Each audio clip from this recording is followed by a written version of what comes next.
आने में भय लगता था, सुरक्षा लेनी पड़ती थी।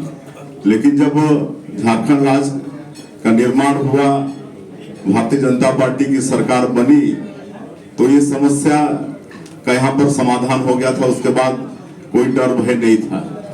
फिर बाद में जेएमएम के हाथ में शासन आने के बाद स्थिति यथावत हो गई है, जो कि दुर्भाग्य है।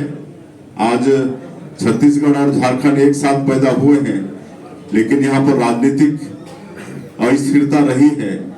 इस कारण से यहाँ का जो विकास होना चाहिए, समुचित जो विकास होना चाहिए, वो हुआ नहीं है। छत्तीसगढ़ में लगातार 15 साल भारतीय जनता पार्टी की सरकार रही। वहाँ की जनता एक बार सरकार बदल के देखी कांग्रेस के लोक लुभावन जन घोषणा पत्र में आकर, लेकिन 5 साल में ही वहाँ की जनता को पता चल गया कि ये कांग्रेस के कथनी और करने में बहुत अंतर है।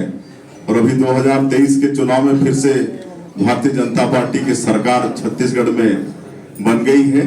और मात्र 100 दिन में वहाँ पर जो मोदी की गारंटी पर विश्वास करके छत्तीसगढ़ की जनता ने वहाँ भारतीय जनता पार्टी को सरकार में बैठाया, तो 100 दिन में हम लोग बहुत काम वहाँ पर किए हैं। तो आज पूरे देश की जनता का विश्वास भारतीय जनता पार्टी के प्रति और नरेंद्र मोदी के प्रति बहुत बढ़ा है।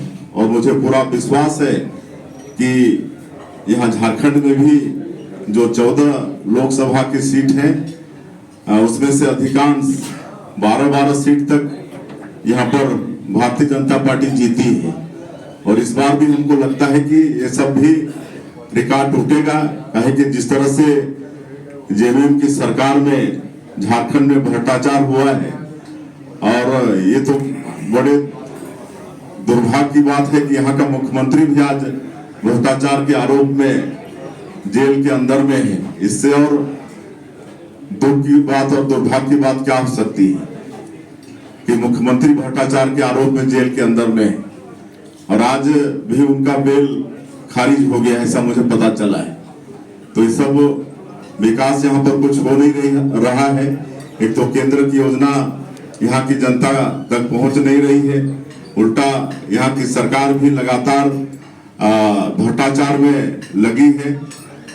और सभी को मालूम है कि यहाँ पर मंत्री के पीए के नौकर के यहाँ कितना कितना पैसा 30 करोड़ 40 करोड़ रुपया मिल रहा है। तो कितने शर्म की बात है। एक मंत्री जी के यहाँ भी काफी पैसा मिला था, शायद 300 करोड़ से ज्यादा पैसा एक सांसद के यहाँ भी मिला था।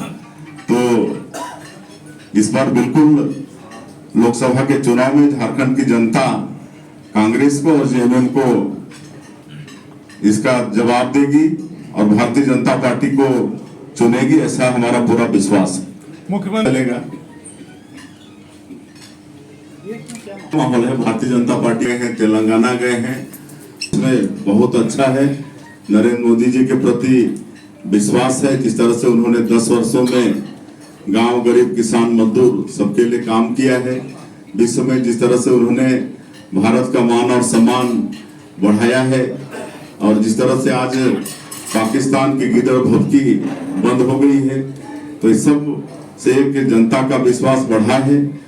और आदरणीय मोदी जी ने अपने 10 वर्षों के कार्यकाल में आर्थिक क्षेत्र में जो देश 11वें स्थान पर था, उसको 5वें स्थान पर लाके खड़ा कर दिया है।